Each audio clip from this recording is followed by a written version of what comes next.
Uşaqlar, bugün sizinlə məşğələmiz bədii təfəkkürün inkişafıdır. Mövzumuz isə Bənövşə şeiridir. Biz bugün sizinlə Bənövşə haqqında danışacaq və Bənövşəyə aid şeir səsləndirəcək. Və bizim sonda qonağımız var.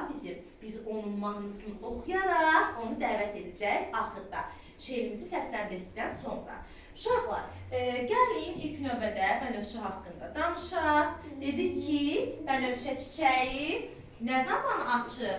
Bütün çiçəklərdən birinci açan Bənövşə çiçəyidir. Ən birinci bütün çiçəklərdən öncə açan Bənövşə çiçəyidir uşaqlar. Digər güllər açanda o artıq solur.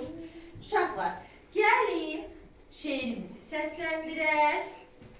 Çəkilir duman, Çəkilir duman, bəzənir meşə, bəzənir meşə, nə tez solursan, nə tez solursan, sən a Bənövşə, sənə Bənövşə, gülür çöl çəmən, gülür çəmən, sular çağlayır, sular çağlayır, qızlar çiçəkdən, qızlar çiçəkdən, dəstə bağlayır. dəstə bağlayır, İnan sözümə, inan sözümə, indi Bənövşə, indi Bənövşə, baxdı üzümə, baxır üzümə, dindi Bənövşə, dindi Bənövşə, qəlbimi verdim, qəlbimi verdim, mən yerə göyə,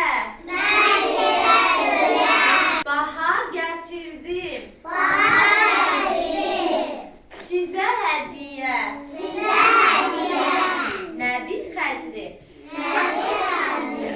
Uşaqlar, gəlin mahnımızı səsləndirək və mahnımızın sədaları altında da siz mahnını oxuyacaqsınız. Bənövşə mahnısını oxuyaq və Bənövşə gülümüzü dəvət edək otağımıza. Oxuyun görək mahnısını.